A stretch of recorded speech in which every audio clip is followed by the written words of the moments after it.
everyone. Welcome to another episode of Make Me Like This. I am Brandon. I'm here with Roman, who's on the other side of the world, and Jeff, who's on the other side of town from me. And it is Sunday night for us. It is Monday morning for Roman. Roman, how's the future? Future looking Uh, okay? yeah, we're good. So far, so good. Wonderful. Um, I want Good to looking. make you guys like something that is a staple of people my age's childhood, my generation. Um, I was just listening to a podcast with Josh Brolin, and in this podcast, they were telling him all of the stories about how watching the Goonies when they were kids was like a generational event. Like everyone, my generation, loved the Goonies, watched it over and over again, wished they could be in it, or like wish they had a group of friends like that. And that movie came out the year that one of you was born and then the year before one of you was born. So I don't know if you've seen it, but I want to talk about the movies that for your generation were kind of like a staple. And for me, for Gen X, that's the Goonies. So first of all, have either of you seen the Goonies? Yeah. You It's have. been a So minute. yeah. And obviously you saw it like later in life on DVD or something like that. Like how old were you, do you think, when you saw it? Probably like 6 or 7. 6 or 7. So like the Mm. Yeah. 90s. Early 90s. For me, I was in the mother country for a long time. So, yeah, obviously, I saw it after I was 10. I do not think that there was a Russian language translation over of it playing on the TVs in Ukraine. Um, I don't think I sought it out. I actually didn't know the cultural references or I think I concentrated more on things like Back to the Future Oh than I yeah. did the Goonies, and I've definitely watched Back to the Future more than I've seen the Goonies, or Star Wars, things like that, but I have seen it, and I think recently also with the resurgence of popularity of at least one of the actors, Mhm. from that cast, um, Kwan, he's been Keith. in a lot of yeah, Keith Kwan. Has been in, the Marvel Universe. They did the movie Everything Everywhere All at Once, which is great if you haven't seen it. I think I've wanted to go back and watch it again, but have not done so yet. Yeah. I just watched it last week while I was, working from home and just had it on, and I was like, "Man, there's a bunch of this that I don't remember even though I know I've seen it at least 30 times." So it was really cool to kind of watch it again. I was wondering because of what Brandon just said, um, because I have kids who are younger but are coming into, getting older than 10, I'm wondering if I want them to watch some of the movies that I watched when I was about that age, and what I'm finding is, as I rewatch them, is there's a bunch of stuff that I, as a parent, I'm like, "Wow, I don't know if I want my kids watching this." So, when you said that you found some stuff, you're like, "Oh, I didn't know this was in there." Was it more like, "Oh, this is so cool and surprising," or was it like adult references or things like that? You know, I think it was so subtle that it just didn't stick in my mind because when I think about, the movie, I think about, the kids, going through all of these, like, puzzles and booby traps and stuff like that. I didn't realize that the whole first part of the movie, was the Fratelli family escaping from prison, and I had 0 memory of that. So, and when when I was a kid and we would watch it like on VHS or whatever, or it was like on HBO and you would just start watching it from whatever point it was at. Um, I don't remember that part. So it was really interesting to just be like, wow, this is kind of like found footage. This is something that I had not previously been yeah, aware of, I guess. So, but, there are some things that probably when I was a kid, like, flew over my head and then, catching them now, um, for a lot of the movies, like, that I go back and watch through, an adult's eyes, and there's been times where I've tried to make my kids watch the things that I really loved growing up. Um, Back to the Future, they could care less. Back to the Future is, like, my all-time favorite movie series.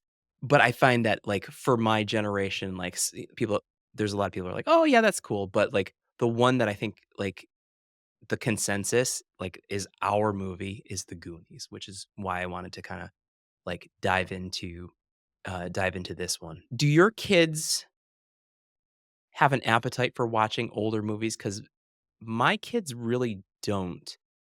Anything from the '80s or even the '90s. So are your kids willing to sit and watch? It it really depends on the movie. It's funny because I think that this movie is a lot like The Goonies. Honey, I Shrunk the Kids is something that's old that for them, Yeah, I mean, it's just plain old at this point. sure. Um, that they really enjoyed and uh, didn't really feel like it was dated. Um, They did like it. they did like it. And Yeah. honestly, uh, I don't know if the Goonies originated this, but, um, that kind of when I'm watching something where the setting is like the adventure journey setting becomes almost like a character in itself, Yeah. um, and it's like you're really, immersed it's like almost like a like a turn by turn game, like, what are those games where it's like a turn-based game? Like a role-playing game? Yeah, like, I'm thinking Like of, Dungeons like, and Dragons. Dungeons& and Dragons is a good Yeah. example. Like, the setting you're in, there's always some sort of tension with the problem that needs to be solved, and then the problem is solved, and then you're thrust into another situation where you don't know, like, are you gonna come out on the other side and it's gonna be relatively calmer compared to where you were at? Is it gonna be brighter than where you were at? Are you gonna immediately be in more shit than you were just in? And, like, kinda playing around with those themes. Yeah. I reference Goonies as, like the influence, or, like, the originator of that. Now, I don't know that's more because it's the oldest movie that I'm aware of, that I'm familiar enough with, that I can reference that is like that. Yeah. I think if You you know, go it back to Wizard of Oz, that might be, part Wizard of of Oz, part of that that trope, right? right? Is you find yourself stuck in a situation, you need Yep, to solve a whole bunch of challenges and traverse, like, a world that's unfamiliar to you, to get to some sort of end, some sort of, return to normalcy, right? yeah, But I think and we've all, had those experiences watching Wizard of Oz, and there's probably yeah, a bunch in between, but The Goonies very much so was like that, um, and there were kids, right? Um, and, yeah, I'm watching it the same age as Right. those kids. The fun of it is sort of like there's heightened, tension, right? Because you're being chased on one end, so you have no choice but to go forward, and, in order to go forward, you have to be smart enough to solve the riddle or whatever mhm, the sort of challenge is right there, or you could die, like, you could yeah, fall down, a crevasse and, like, be impaled on a spike or something. So I do and I had the same thought with Agatha All Along. Honey, I Shrunk the Kids, very similar, right? That their backyard becomes um, that mythical world because they're the size of an ant, and yeah.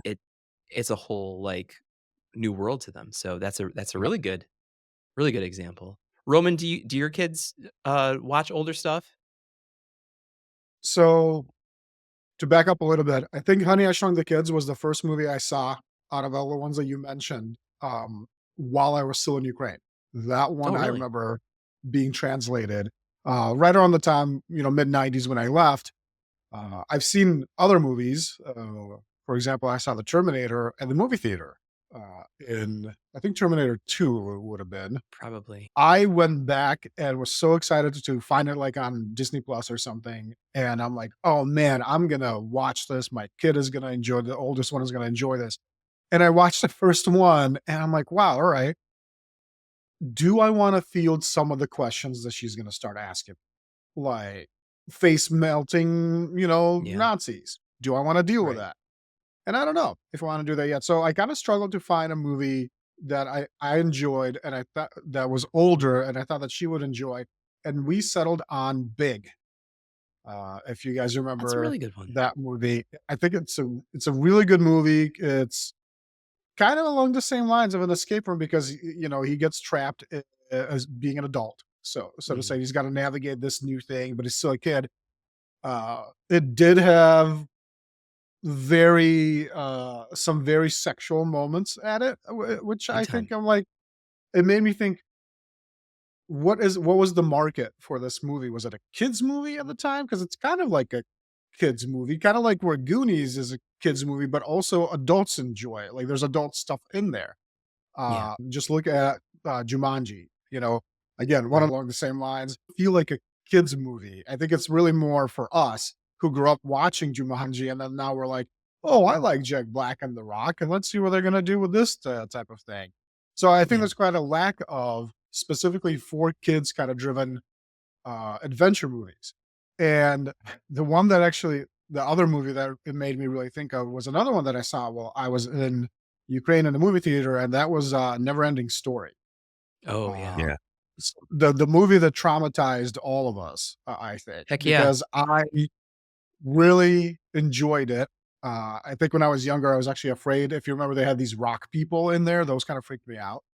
Um, but it was one of those that I didn't pre-screen before I wanted to watch it with my daughter, who was totally into, like, the fantasy stuff and all those kind of things and whatever, Yeah. and I think she was about maybe, like, 7 or 8 at the time, and I'm like, "She knows Harry Potter, we could totally do Never Ending Story, right?" Same type of concept, and then we get to, like, that one part of the movie that nobody prepares you for and nobody, like, tells you about where, like, the kid's horse dies, and it's not it's not an instant like implied that the horse dies. I mean, it's like a 5 minute slow sinking of this horse, if you remember this movie. And I think that's traumatizing. Big time. And I'm like, man, why? Why do we do that? Why do we have these amazing adventure stories and it's great and this kid is flying on this furry dog dragon thing and all this kind of stuff and then they just go, "But let's ground you and here's some death." And so I think movies are a little bit different now. And I think to answer your original question, Brandon, my youngest one can't sit through an episode of the Power Rangers, but does enjoy them. So I think that that's as oldest movie as I can get is the Yeah. older cartoons that came out in like the 90s and things, even though there's still new ones. My oldest one did enjoy things like Big, Cheaper by the Dozen. We watched that was a pretty good one and one of franchises that I enjoyed when I was younger and watching with my parents was Father of the Bride. Uh, Oh, yeah. she enjoyed that as well, and I just kind of wholesome type of movies. What we haven't tried yet is like Home Alone. I think my youngest might enjoy Home Alone just because Oh, I'm there's a sure. lot of violence in I was it. gonna bring up Home Yeah. Alone because, like, what you're making me think of is, so let's start with the Power Rangers. I played the Mhm. OG Power Rangers for my kids, and my older kids loved them. And then, we started watching all the other ones and, like, watching Dino Fury and, like, Yeah. more modern ones. And, they won't watch the OG ones, like the original group. It's just, like, it's dated for them, There's when not enough merchandise in your it's face. well, it's grainy and like, it's not as sharp and, like so if there's and then, uh, I watched I watched the first 2 Home Alones with my kids, and they loved them. And then we Mm. watched the one that just came out, like, a couple years ago, and now they won't watch the original ones anymore. They absolutely love the newest one. with the with Oh, I the was not expecting that. I yeah. Yeah. thought I thought What are we you were doing with our implying that kids, it man? was We're ruining them. so bad that, they would not take any recommendations from you anymore, but No, they that's liked actually the more new one, that they remember this time of year and they wanna watch it, and so, "Hey, can we watch Home Alone?" I original. see what the problem is. You haven't introduced them to Die Hard yet. Yeah. We'll see. I mean, I've only seen 1 Die Hard, and I saw that within the last couple years. Still Was it have the not first one? I um, a lot of It was just R-rated Die movies from the '90s, I just haven't seen, because it wasn't played for me, and we didn't really go to the movies a lot, and so, like, R-rated movies, uh, um, that I have seen, it's more along the lines of when I was old enough to actually see an R-rated movie in the theater and started being able to watch R-rated movies myself, and some of those movies are so like I watched Die Hard and I was like, "Man, this holds up. I really liked it. Like, this is a good solid movie." Um, I'd probably like the Terminator movies too, but I just haven't gotten, like, there's so much new content that Mhm. I mean, honestly, I watch so much YouTube now and don't even watch full episodes of shows very often that, like, a movie feels like an overwhelming commitment. Right. You won't watch an hour and a half movie because it's too long, but you'll watch 8 episodes of a half an hour show and, like nothing, right? I'll watch 30 episodes of, Mega Builds by some What's that? It's a some Bob the Builder?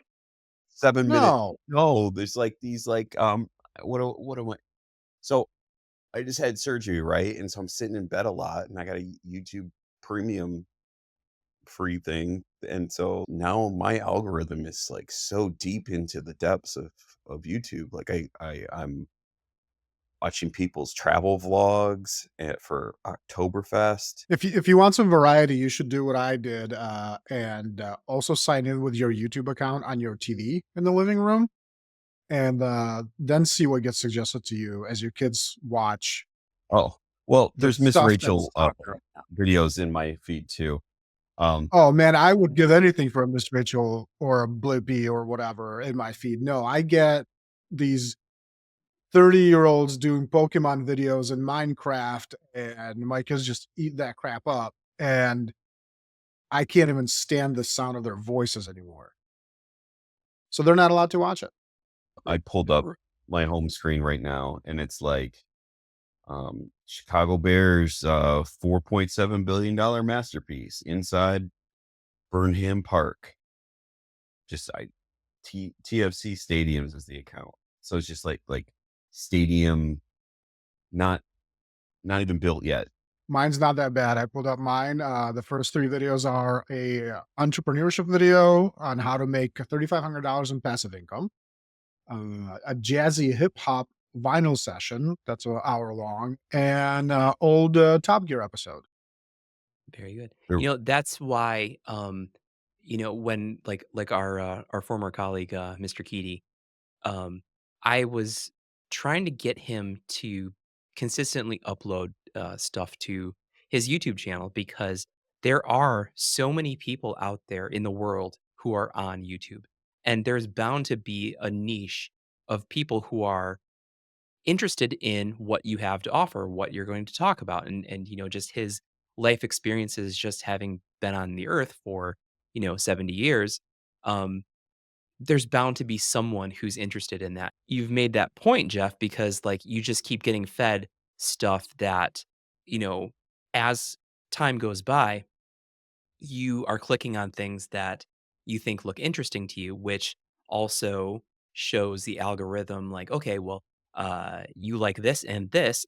Other people who have liked this and this also like this. And then you start getting into things that you didn't even know right. existed, but it's there for you. And because there are so many billions of people who are on this site, um, there's bound to be 1,000, 2,000, 10,000 people who are interested in what you're doing and what you have to say, and that's why I've been telling Roman, like, "Dude, someone, living in Taiwan, like, that is a perfect opportunity to kind of, build a YouTube channel and build a following and just, document your experiences, not just for yourself, but, for us to kind of be like, "Oh, I've never lived outside of the United States. What is that like?" And other people who have never been to Taiwan or people who are wanting to go to Taiwan, like, they will find that and gravitate to it. So it's YouTube is so cool in that way, and that's why I want to encourage anyone who has, an idea or a creative thought or something, um, that they wanna say to get it out there and just start uploading. So Is this that's really where I'm cool. like, click here to visit my YouTube channel? Boop. Now it's over. Would It's the, over. I'll like, link it in the would the, description below. would the editors do that? No, like she can do a little box, right? Go So, like Yeah, this, right. Roman. So, yeah, I mean, we kind of went, click here. That's my Patreon. Um, so we got off the topic of Goonies, right? Or you wanted yeah, us to like Goonies specifically? I don't know You why, don't, the movies. I love Wizard of Oz, and I don't know mhm, why I didn't think of that as, like, I'd really like to know why, and maybe you can help me understand what it is about Goonies. Obviously, it's a lot. I mean, we're talking the 1930s versus the 1980s, yeah, and just more modern way of doing things. But I don't know what it is about the Goonies that makes me think of it more like several escape rooms on top of each other. I don't remember even the plot of Goonies as well as I do Wizard of Oz. I've seen Wizard of Oz way more times. sure, Um, I would even go as far as saying I like Wizard of Oz better than Goonies. But the aspect of the Goonies that I like is like I don't know if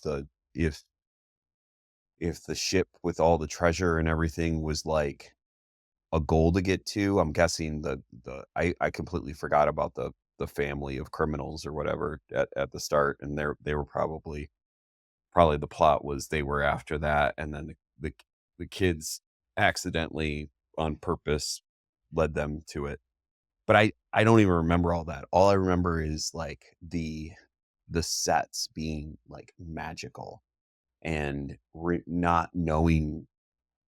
like not knowing what was gonna come next, and really that scene by scene kinda escape room thing, like, that kinda set up for an adventure, like, when I'm watching Honey, I Shrunk the Kids, which I actually like that more as a movie than I do the Goonies, but the influence is the Goonies.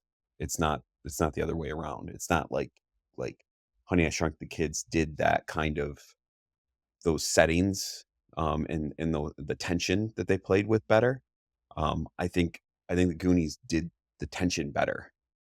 yeah. I just think that Honey, I Shrunk the Kids is a better concept, better story, um, Yeah, whatever. it's interesting because Jeff, what you said about remembering the plot of the Goonies, everything you mentioned was exactly what I remember and nothing else. Like in my mind, I have the scene of the ship leaving that like island cave thing. Mhm. And I also remember I forget his name, but like that one the big guy uh Sloth. Is that Sloth? Okay. Mhm. Yeah, Yep. him. I The remember deformed that. man. Sure. But if you were to say like, "Hey, where does it start?" What you mentioned a family name, I'm like, "I don't know who those are," but, like, I think there was pirates? I don't know. I totally forgot that anyone was after them. Like, Yeah. when you brought up Goonies, I was like, "Oh, Eh, yeah, like, search for the treasure ship." and now it just makes me think, like, do they still make movies for kids that age? You know, like 10-year-olds? Like, what is a movie that you think is marketed for a 10-year-old that's either coming out or recently came out and non-animated? That's the thing is I think they're all animated, and Yeah. there's I think in the '80s and '90s, there was this huge desire for movies for kids between the ages of, like, 10 and 15, right? Like, too old for, little kitty Sesame Street movies and stuff like that, but too young for, like, the older vampire movies and stuff like that. And there was a sweet spot there of, like, preteens, early teens, um, really catering to that crowd, and, like, the Coreys kind of ushered that in, right? And kind of bridged that gap and taking people from because Corey Feldman was in Lost Boys and, The Goonies and Stand By Me, and he's just, like, in all of the '80s movies, and then as he got older, then he started doing these, like, older teen movies. So when he got into drugs and everything like that, but it was like he kind of guided our generation, like, from the kiddie movies to the more adult movies, with varying success, but Here's my Yeah, I wonder. just did a quick search on top kids movies like of the 2020s or 2000s. Out of the maybe 30 that I'm seeing right now, 3 are non-animated. and what are they? Uh, Wonka, Oh, sure. the latest one, and the 2 Sonic the Hedgehog movies, which is Which have, kind of like, an animated. animated element to it, right? Correct, and but it got me thinking though, like, they got movies in here like Encanto and Soul and Luca and Elemental and all these kind of things. I think are great movies. I enjoy them immensely. I think they're Sure. great. But what they're missing is there's not really somebody that a kid can relate to. The Goonies and all these kind of movies that we talked about, Honey, I Shrunk the Kids, all this kind of stuff. In every one of them, there's a kid and they're playing baseball, and one of them hits a ball into a window, and all these are all things that we would have done as kids, Yeah, right? Go exploring, go do things, and all these. Who do the kids have to relate to in these movies that are out now? Like they're feel good, they're sing along, they're all these kind of stuff. Like the definition of what is a kid movie, I think, has really changed now as well. yeah. Well, the So main there's character in the a new sh show is relatable though, right? Like she's the only one without powers in her family, and she feels like an outsider and ends up being like believing in Right. herself is makes to be But the she's not really a kid, right? She's not 10.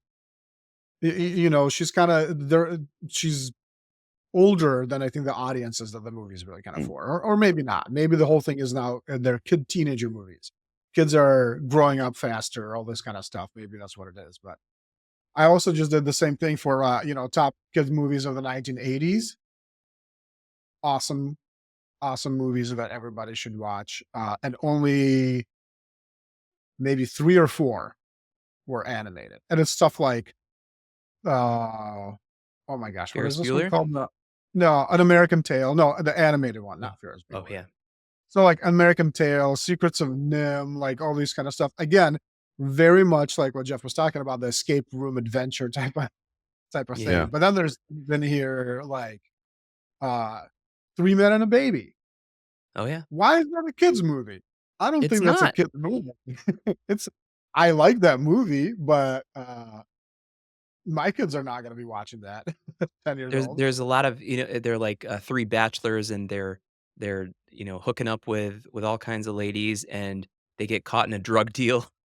Right, and then So they they find a go baby. and they find yeah, the baby is like the least interesting part of that Right. movie. Wait, is this The Hangover of 1980s? Is that really what that is? It probably was. You're right. Wow. You're But right, 3 dudes but, and I I wonder about, Brandon, you said that, the Goonies and movies like it were made for older kids, 10 to 15. yes, Are very those much so. movies rated PG still, or are we talking PG-13 movies? You And know, it's hard I don't because a PG-13 movie in the '80s and '90s is different than what a PG-13 movie is in the 2020s, right? yeah. The, and I think Roman was talking about this when he was, watching some older movies with his kids. There was a lot in a PG movie that today Yeah. probably would be considered PG-13, right? There's a lot of sex, there's a lot of, you thi thumbs up to I think sex? it's Is that higher. No, no, oh, yeah, thumbs up to sex, but also no, I even think higher. I also it's interesting, so living in another country, a lot of times I feel like they just slap PG on almost Mm, anything. And yeah, on the same streaming platforms like Netflix and Disney and whatever, anything almost like in the 80s is a PG movie. And I'm like, "No, it's not." And I can't go by rating anymore. It used to be like my daughter would say, "Oh, can I watch this?" And I'm like, "What's a rated? PG? Great." And then all of a Right. sudden I come in and like a hot and heavy sex scene and this like I think PG has gotten out of control. I have to well, preview even everything with that I watch with them, otherwise I end up getting in trouble. Because if I yeah, go on memory of what it was when I was a kid, and then, like, Home Alone was that way, like, Mhm. started playing Home Alone, and I was like, "Oh, yeah, like, there's some real adult themes in this."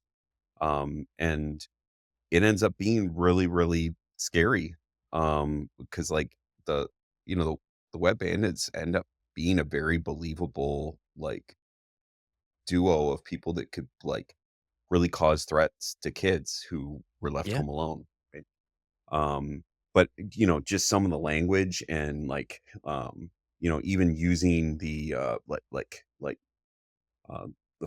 the firecracker, movies, like, where he makes it seem like he's shooting the pizza guy, and yeah. just all sorts of stuff, like, um, my kids Saran wrap doors after watching all this stuff, so, like, the influential, like, they were scared, but then they were also, like, trying to, like, make me step on tacks, um, At least they didn't throw a paint can at your head.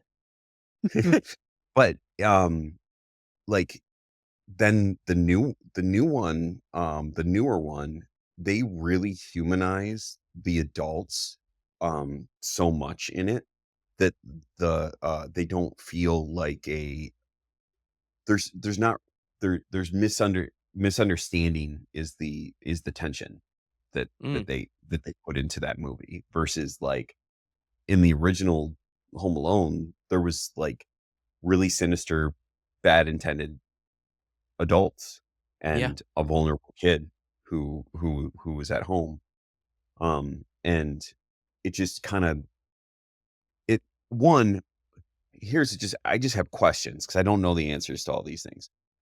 One, I think that they put a lot of these themes into kids' movies, like you said, and I think that we've already kind of, like, mentioned it, but I'll explicitly say it. Like, were adult themes in 80s and 90s kids' movies, that made them into family movies where, like, mom and dad are chuckling at the innuendos and Yeah.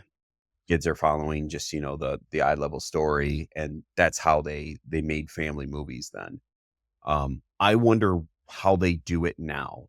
Is, like, what have they? Because for the most part, when I look at these movies and think is problematic that they're Well, yeah, watching that's today. right, that's the thing is the what's socially acceptable, it continues to evolve and change over the years, right? Especially the past, 5, 10 years for us, right?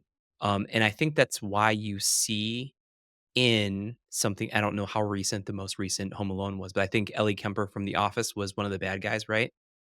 Yep. Um, right. So, um, it feels like and this might come off harsher than I intend it to, but it just feels like um, there's more care to considering all viewpoints and all perspectives and all sensitivities, um, which I think as a society is a good thing, right? We want to be inclusive. We want to not harm anyone, unintentionally or intentionally.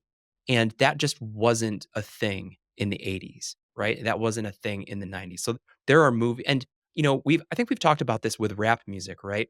There are things from late 80s, early 90s that we love, like songs and artists that we love, but they're problematic, right? We look back Mhm. at them and we're like, ugh, maybe, you know, cut out some of the bitches and hoes stuff. But we still recognize it and we still we still appreciate it for what it was, and we understand it as a sign of the times. And I think, even as Roman was talking about Big, one of the things that I forgot about in watching Big again was he's what, a 10-year-old or a 12-year-old trapped in a 30-year-old man's body, and he's hooking up with this lady that he works with, right? They go Yeah, back to he's his Right. almost house. 13. He's almost He's 13, I almost believe. 13.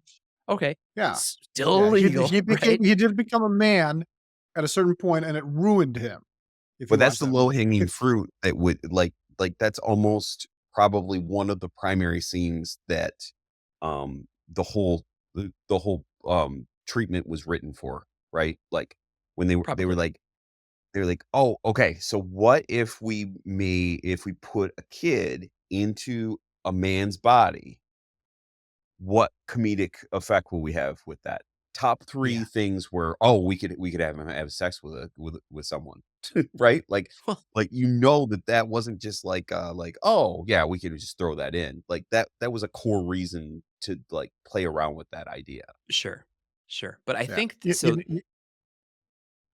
I wanna make a quick point, Brandon. It was fun when we were kids, and then we became grown up, and we had sex, and it ruined everything. And then we Oh, I don't thought you look were like gonna Tom make Hanks some sort anymore. of political connection or, societal connection, or no, you stayed right eye level. I should have known. For sure. For sure. But, okay, Ugh. so think, if I'm remembering this correctly, they're, like, back in his apartment, and she takes her top off, and she's just in her bra, and then he's, like, feeling her chest, and he puts on a baseball glove or something like that. Am I remembering this wrong? No, okay, maybe no baseball glove. But think about, like, back then, we didn't think much of it. We were like, "Oh, wow, what an interesting way to tell a story of, like, this kid who's been put in this weird, situation." Now, if you put that into a movie, there would be serious questions about it. There would be a lot of articles written about it, and a lot of, like, "Oh my gosh, they're indoctrinating kids, and they're supporting, you know, other things that, we don't speak out loud." Um, it was a different time, you know? I think that there was a casualness about filmmaking in the '80s and '90s where it's just like, "Let's just make a really good movie that people are gonna wanna come see."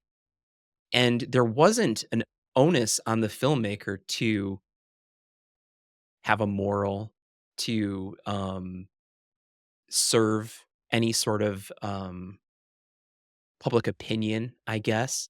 And I think now, more than ever, there's sort of a thread of that underlying in the movies that get made. Maybe it's just me, but if it feels like we are in a time where if you put an undercurrent into your plot that could be considered political, that could be considered like advocacy for a group of people or something, um, it's gonna get politicized, right? Um, I think it's difficult to make movies now. Not because of, wokeness or whatever, but I think, um, we have got so many options, at our disposal to watch at home. You just said you could watch YouTube all day and not run out of things to watch. People, in my house, can do the same thing with TikTok, right? I can watch every TV show that I ever watched growing up, like that, just calling it up and accessing it.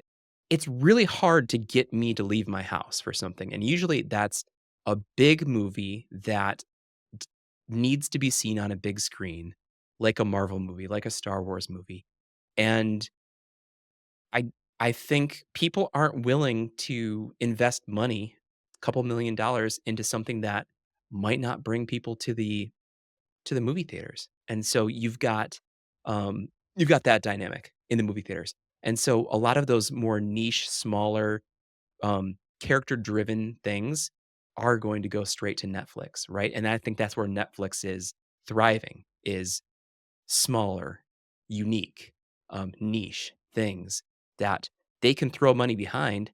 Maybe it costs them $5,000,000, $10,000,000, but it's gonna take off, right? Because the right audience is going to find it. Um, I think Yeah. that's what's going on.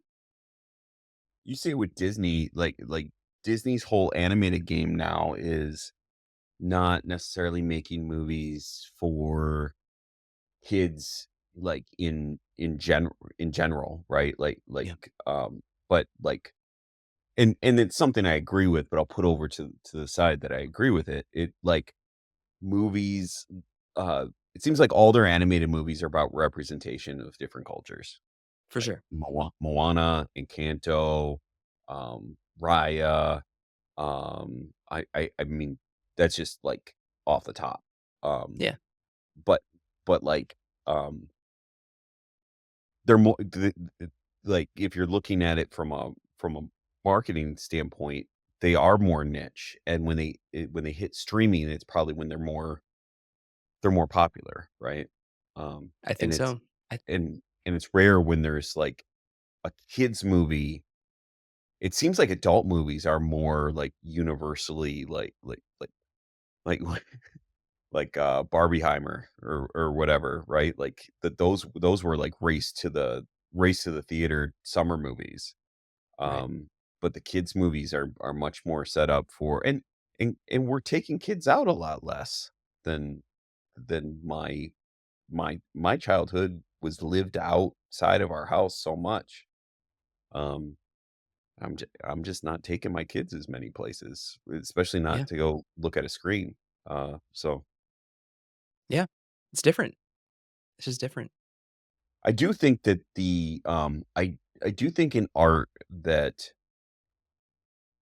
restraint um can cause it to be like there's less ease in the flow of content, but I do think that I'm a big believer that constraints can really help art. And I do think in general, like I know a big critique is, "Oh, we can't just make movies anymore." And it I've heard producers, I've heard filmmakers and actors say things like that. Yeah, Um, and then obviously there's a wide swath of the public who are entitled to their opinion. Um, but I think the constraints of having to, like, think about, like, "Hey, if I'm gonna do this movie, if I'm gonna redo Big, how am I gonna do it today?" And I think that working within the constraints of, like, not outright offending I mean, even just, like, a minority, right? Like, considering that and trying to go for humor that's inclusive, um or even storytelling that's inclusive. I think in general can produce, I'll say it, better and more interesting art that way. yeah. Well, I've also heard a response to the argument of like, "Oh, you can't make anything anymore." Um, tell that to It's Always Sunny in Philadelphia. Tell that to Right. South Park. There are clever ways to do it that isn't making, um, other the butt of the jokes, right? They're making themselves the butt of the jokes. They're the buffoons who have, a real dickish view of the world. Mhm. They're the butt of the jokes, right? Not the disadvantaged communities that in the past may have been, the butt of the jokes or whatever. But um they're like comedians. I've heard a lot of comedians say like, "Oh, you can't say anything without offending anyone anymore." It's like not true. Lots of really good comedians are putting out material right now. They just find a clever way to do it, right? Right. Um, what made a good stand-up comedian in the '80s and '90s is still the components of what makes a good stand-up comedian, right? It's just people's tastes change over time, and they're voting with their wallet, right? I'm not gonna go see that. It doesn't look good. It looks dumb. It looks like it's the antithesis of what I believe in an as a person, so I'm not gonna waste my money on that. I don't think and, like, I feel like that's been chalked up to cancel culture or whatever, but it's like, no, just it's a different type of comedy. It's a different sensibility that we have as a culture in 2024, almost 2025. Um, adapt to it, right? Because the stuff that was funny in the 50s and 60s sure wasn't the same flavor of comedy in the 80s and 90s, right? It evolves and it changes over time. So I don't know. I feel like, and I know that you weren't advocating, you weren't siding with those people. You were uh, raising some of the questions that they were raising, right? Sure. Um, Yeah. but yeah, I think that there good content always comes out on top, right? The good Mhm. content will be found. The good content will get lots of really good word of mouth. Like, oh hey, did you see this? You got to go see this, right? Um, I think that's always going to be what leads the wave of entertainment. You know, For you, why was Goonies so formative for you?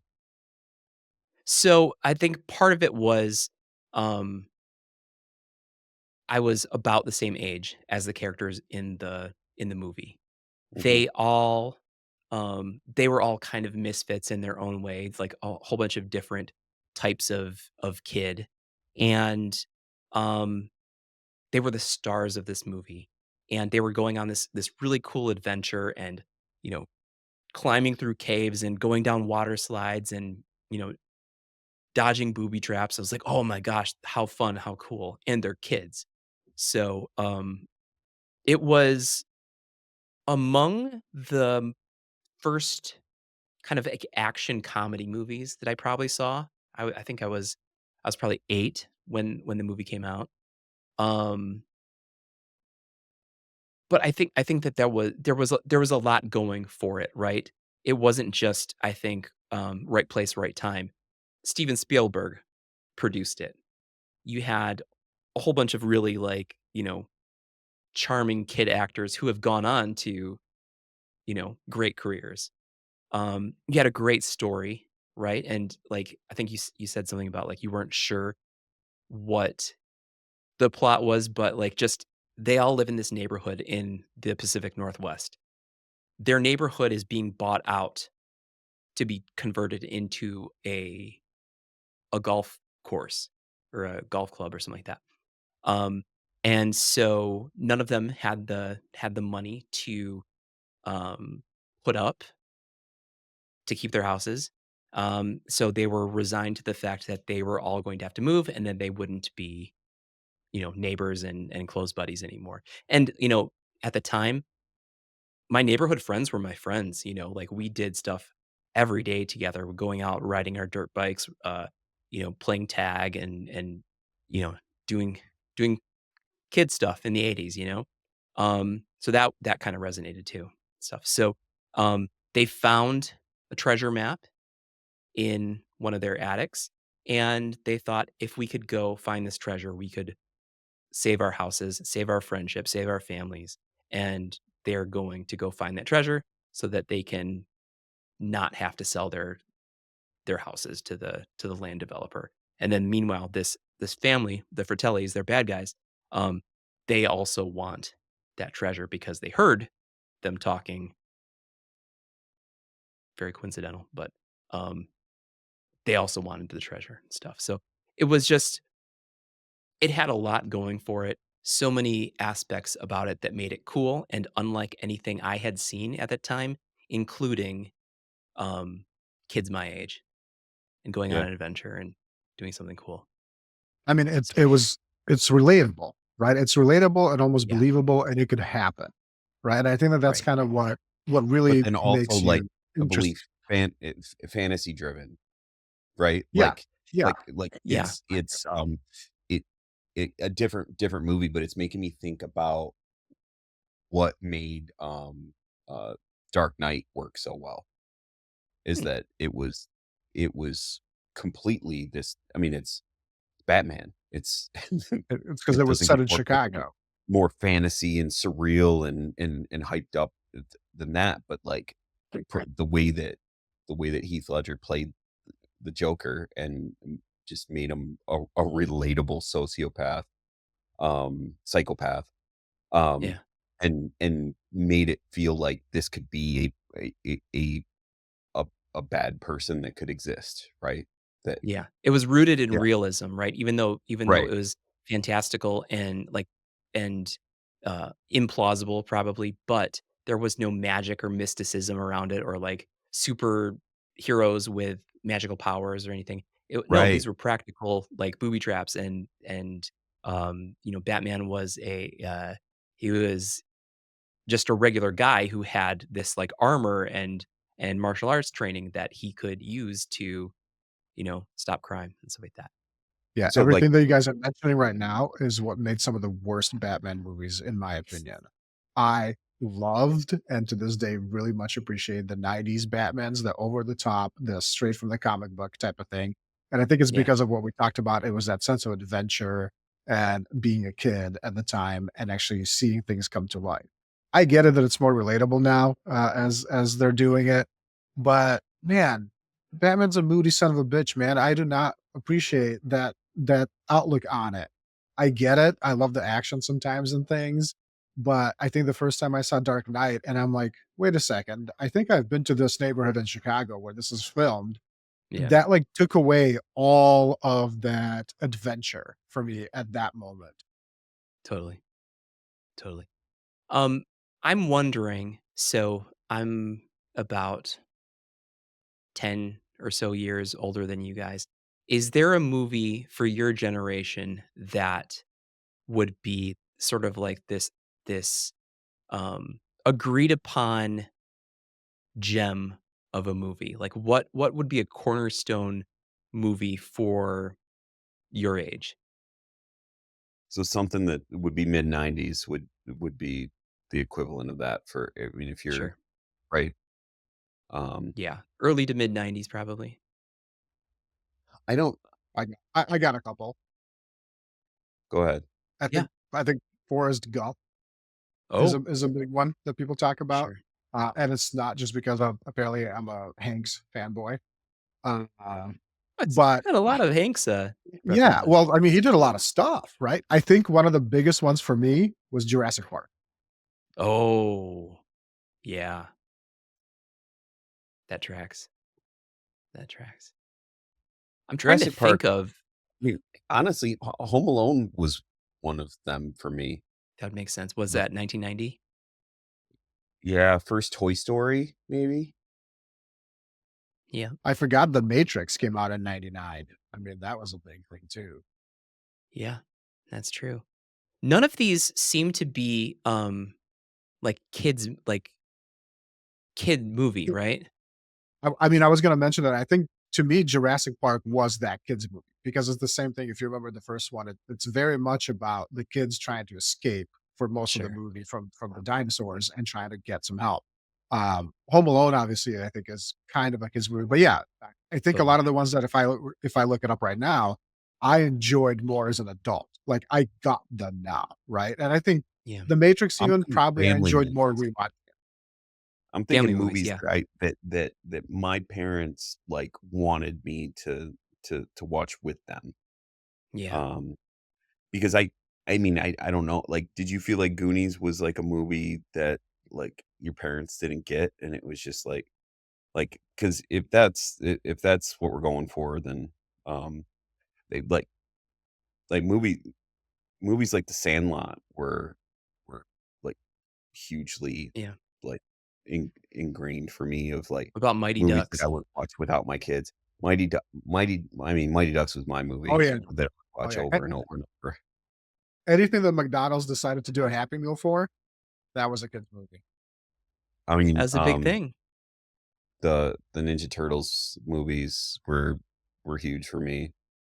Big time. Um, Big time. It's but funny, but you said that about my parents. My parents didn't see these movies, you know? We okay. would go, get dropped off at the movie theater, watch a movie, come back home, maybe watch another movie the next day, but watching them with us, which I think probably drove a lot of the ticket sales of like, "Hey, dump your kids here for the day and go get some stuff done. Um, we're gonna make movies for that age group that, are not old enough to leave at home alone yet." Um, but, But old enough to leave at the theater. Yeah, I was just gonna yeah, say back that's the what '80s, you were man. It saying. it's weird how clarify how that clarified things for me, Brandon, because you saying, like, the context of, like, "I watched this with my parents, we were dropped off at the theater, and this was something that we watched with my friends." Um, then it's Men in Black. Ooh, yeah, That's the movie that had the same kinda thing that you just described with what Goonies was for you, Men in Black was yeah, for me, '97. which probably makes which you probably had a completely different experience with Men in Black than, like, I was in you wouldn't college, yeah. yeah, yeah, I mean, I enjoyed it because, like, I had always, been fond of Will Smith, it was the first, cassette tape that I ever got, and then I was a big fan of the Fresh Prince show, and then I was like, "Oh, man, he's in all these movies now. Awesome. He will never, be, brought down from this status of fame. Nothing would ever sully uh, anyone's opinion of him." Little did we know. Um, but yeah, it was I think that was just a different time because we didn't have as many options, for entertainment. It was you go bowling or you go to the movies, right? So there were times where we didn't know what movie we're seeing until we get there and we just kind of look at the posters and decide because we're just going to the movies to get out of the house to do something is that with yeah, friends, And so you would see pretty much every movie that was out because there's a lot of weekends, and you had to have something to do, and you can only go bowling so many times before your fingers start hurting. it's weird So because, how did this turn into from, "Make Me Like This" to, a bunch of old farts talking about like their parents used to talk when they were 10 years old? 'cause it's by design. That's one of the questions Nice. he wanted to know right off the bat. He wanted to wanted us to make us like Goonies, but he also wanted to know what was our Goonies. Big Yeah, time. 'Cause yeah. that's we Yeah. mentioned right from the start, and it just came back around to that. But Yeah. it, it's strange 10 years later, bowling and movies were what we did too.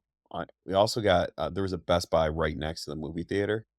Mhm. Um, so we would go to Best Buy, buy, like, 3, 4 CDs, and then, or steal them, and then and then go to the theater, and also, like, once someone in our group was 16 or whatever, just driving around was Yeah. something that we would do later on, but that was much Yeah. later on, but this has got me all sorts of nostalgic. But, I like the Goonies. I mean, You you like the didn't have to Goonies? convince you didn't have to convince me of that, even though I've only seen it maybe, like, 2, 3 times. Man, It's such an impact, like, it's a it represents a paradigm of movie for me. Like, so it's not just, big like, a time. good movie, it's like a it's, we've established that it's not the first, it definitely wasn't the last, but something about the way that that was executed, um, even though it's not, like, probably wouldn't make my top 10 movies, like, favorite movies of all time, as Yeah, far as, like, impactful, like, things that, um, uh, carry with me when I'm watching any movie that kind of resembles that, and it makes me think of that, like, it's a super important movie to me. totally. Totally. Try watching it now through the lens of a parent as an adult. Um, it holds up. And there isn't hokey special effects that look dumb now. There it's still pretty good. So give it a watch, and maybe show the boys if you feel so inclined. Roman, how do you feel about the Goonies? You like it? It probably wasn't as integral to your growing up as it was me, but I feel like you have an appreciation for it. Yeah, but I think, like, it's been so long. since I've seen it Mm, that I have to go back and I have to watch it. And one thing I'm finding right now is that us becoming so nostalgic about these movies of the past, none of them are available for streaming for free anywhere. You now have to right. pay again to watch all these movies or buy them or rent them or something. So I think they're doing some they know what they're doing over there. So uh For I sure. remember liking it. It's not one that I sought out and rewatched. So I think I'd appreciate it again if I did watch it. Totally, totally. And, when DVD players became a thing, I collected every movie that I just really enjoyed, so, fortunately, I do have all of those movies upstairs on a shelf. However, I don't have a DVD player, so, um, problem for another time, so, It's how I felt, like, I mean, it was some time ago, but, like, when you gave me Community on DVD and was like, yeah. "Watch this." I was like, "What am I gonna watch it on?" What am I gonna do? Put this in a in a computer from the So it sat '90s? just sat on a table from, like, months, and I was like, "Man, I gotta give that back to Brandon." And and and Julia was like, "There's a DVD player in the basement." I was like, "Yeah, but I gotta, like, plug it in and shit." And that is why our movie theaters are going under. And then it dropped on So Netflix, and I'm like, "Oh, I'm gonna watch this." Yeah, so we went from a generation that just talked about going outside and having so many things to do and all this kind of stuff to now the convenience is really what's killing us. We're like, remember when we had to go outside and drive to a yeah. movie theater? Man, that sucked. Remember I had to sit with a whole row of strangers as they chomped on their Yeah. candy and slurped their Slurpees? Is just, like, harder, and it's easier to just, like, if you don't have a planned activity to do outside the home, just to keep Yeah, them at home. I feel like in another 10 years, I'll be in a different place where I mean, before kids, I wanted to be out all the time. I didn't wanna be at home. Um, yeah. I feel like once my kids are older and stuff and I'll drop them off at the movies and then, like, go go do something myself while I'm out. Yeah, Yeah, Brandon, I and they'll think we should say have a follow-up with your parents. You should figure out what they were doing when they dropped you off. Like, we just go home? I don't errands I don't know usually. that you want to find out. Well, we're gonna end this episode now, and, hope you guys had a good time. Thank you for listening with us, and, hope to talk to you soon. So, have a good one. Bye. Bye.